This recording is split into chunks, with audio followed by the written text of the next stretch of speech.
بسم اللہ الرحمن الرحیم یا ایہا الذین آمنوا اذا قمتم الی الصلاۃ فاغسلوا وجوہکم وایدیکم الی المرافق وامسحوا برؤوسکم وارجلکم الی الکعبین۔ صلوات پڑھیں محمد وآل محمد علیہ السلام پر۔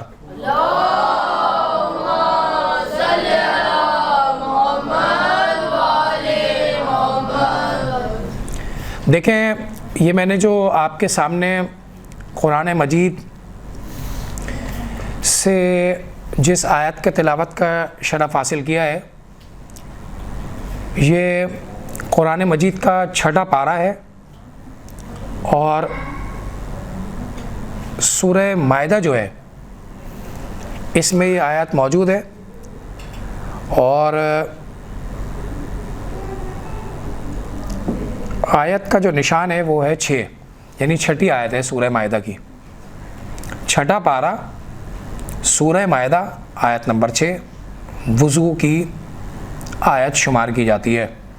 جو دھونے والی چیزیں ہیں وضو میں، اس میں تو واضح ہو گیا کہ اے ایمان والوں، جب تم نماز کا ارادہ کرو فاغسلوا وجوہکم، اپنے چہروں کو دھو لو، وایدیکم الی المرافق، مرافق کونی کو کہتے ہیں، اپنے دونوں ہاتھوں کو کونیوں سمیت دھو لو۔ اب اس کے بعد جو ہمارا سوال ہے اس کا جواب کہ وامسحوا برؤوسکم، اپنے سر کا مسح کرو، وارجلکم الی الکعبین، اور یہ پیر جو ہے نا اس میں جو اٹھی ہوئی جگہ ہے یہاں تک مسح کرو۔ دیکھیں، اگر مختصر سا بھی غور کریں گے نا آپ آیت مجیدہ پر،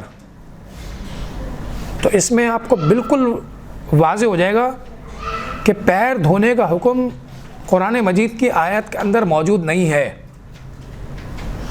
کیا حکم موجود ہے؟ مسح کرنے کا حکم موجود ہے۔ اچھا، حکم کتنے بیان ہوئے ہیں؟ حکم بیان ہوئے ہیں 2 دھونے کے حوالے سے، یعنی کیا کہا؟ فاغسلوا کا جو ہے وہ جملہ استعمال ہوا، یعنی دھو لو۔ کیا دھونا ہے؟ وجوہکم، اپنے چہروں کو دھونا ہے، دھونے والی ایک چیز، وایدیکم، اور پھر یہ دونوں ہاتھ، دھونے والی چیزوں میں سے دوسری چیز مکمل ہاتھ، کونیوں سے لے کر اس انگلیوں کے سرے تک۔ یہاں پر قرآن مجید میں دھونے کے حوالے سے بات مکمل ہو جاتی ہے۔ اس کے بعد واضح ہے قرآن میں کہ کیا پھر جملہ استعمال ہوتا ہے وامسحوا، مسح کرنا ہے۔ اب دھونے والے معاملات ختم، جو چیز اللہ تعالیٰ نے دھونے کا حکم دینا تھا اس کو فاغسلوا کہہ کر بیان کر دیا۔ اب جن چیزوں پہ مسح کرانا ہے ان کے لیے قرآن مجید نے وامسحوا کا لفظ استعمال کیا۔ اگر پیروں کو بھی دھونا تھا تو ایسا ہو سکتا تھا کہ فاغسلوا وجوہکم وایدیکم وارجلکم، ٹھیک ہے، کہ اپنے پیروں کو بھی دھو لینا، یا ایک اور کوئی مسئلہ نہیں دوبارہ آ جاتا کہ ایسا ہوتا فاغسلوا وجوہکم وایدیکم الی المرافق وامسحوا برؤوسکم فاغسلوا ارجلکم، ایسا ہو سکتا تھا۔ لیکن دھونے والی چیزوں کو ترتیب کے ساتھ اللہ تعالیٰ نے پہلے بیان کیا اور مسح کرنے والی چیزوں کو بعد میں بیان کیا۔ بالکل نارمل قرآن مجید کی بالکل واضح آیت ہے، کیا؟ وامسحوا برؤوسکم، اپنے سر کا مسح کرنا ہے۔ پھر کیا ہوا؟ وارجلکم، یہ واو عاطفہ ہے، یعنی جعفر صاحب اگر غور کریں تو یہ ارجلکم جو ہے عطف ہوا ہے کس چیز پر؟ وامسحوا پر، کہ سر کا مسح کرنا ہے اور دونوں پیروں کا مسح کرنا ہے۔ کہاں تک کرنا ہے؟ الی الکعبین، اٹھی ہوئی جگہ تک، یعنی باقاعدہ جو مسح کرنے کی کنڈیشن ہے اس کو بھی بیان کیا، اور اس کنڈیشن سے کسی بھی جگہ سے یہ ثابت نہیں ہوتا کہ پیر کو دھونا ہے. لہذا شیعوں کے نزدیک وضو میں پیروں کا دھونا واجب نہیں ہے. مستحب ہے؟ نہیں، مستحب بھی نہیں ہے کہ وضو کے لیے مستحب ہو کہ جناب پیر دھوئے جائیں، ایسا کچھ نہیں ہے. سیدھا سیدھا آپ نے قرآن مجید کی جو قرآن مجید کے واجب حکم پر اور جو اللہ کے رسول سے مستحبات کا حکم ملا ہے اس پر عمل کرنا ہے. یعنی واجب کیا ہے؟ بس چہرے کو دھونا ہے، اپنے دونوں پہلے سیدھے ہاتھ کو دھونا ہے کونی سمیت سروں تک، الٹے ہاتھ کو دھونا ہے سرے تک، سر کا مسح کرنا ہے اور دونوں پیروں کو مسح کر لینا ہے. کہاں سے شروع کرنا ہے؟ انگلی کے سرے سے شروع کرنا ہے، کعبین یعنی اٹھی ہوئی جگہ تک مسح کو مکمل کر دینا ہے.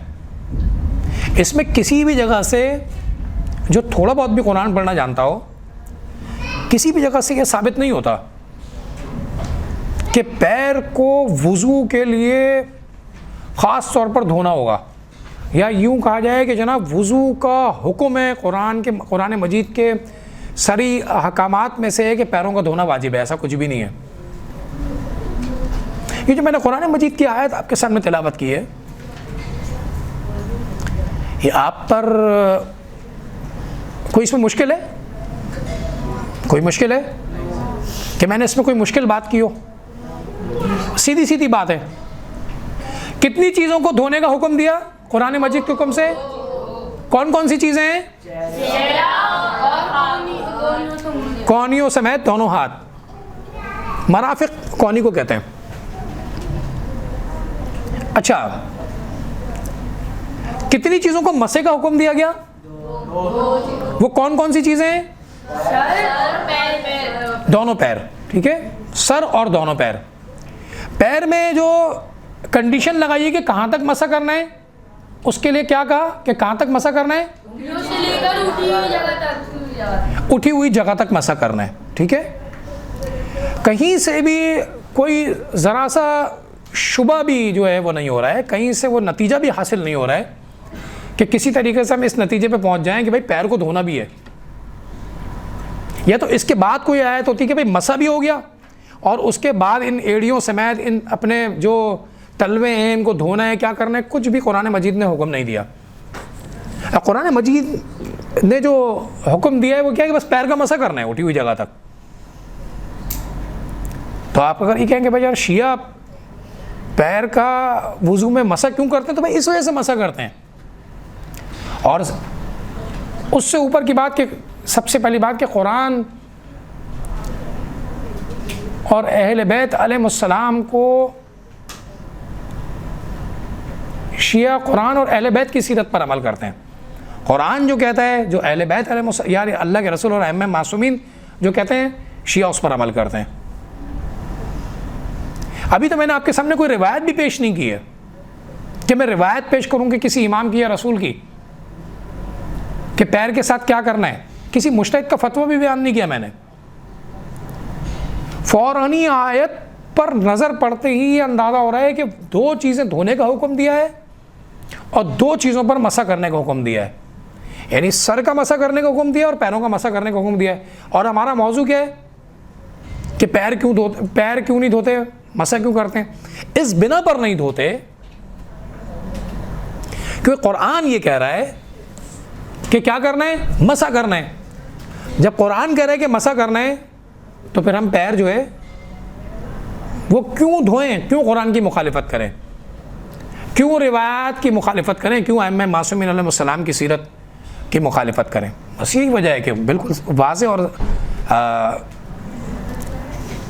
اس میں حکم موجود ہے کہ پیر کا مسح کرنا. اسی بنا پر شیعہ جو ہے وہ پیر کا مسح کرتے ہیں اور دھونا جو ہے وہ نہ واجب ہے نہ مستحب ہے.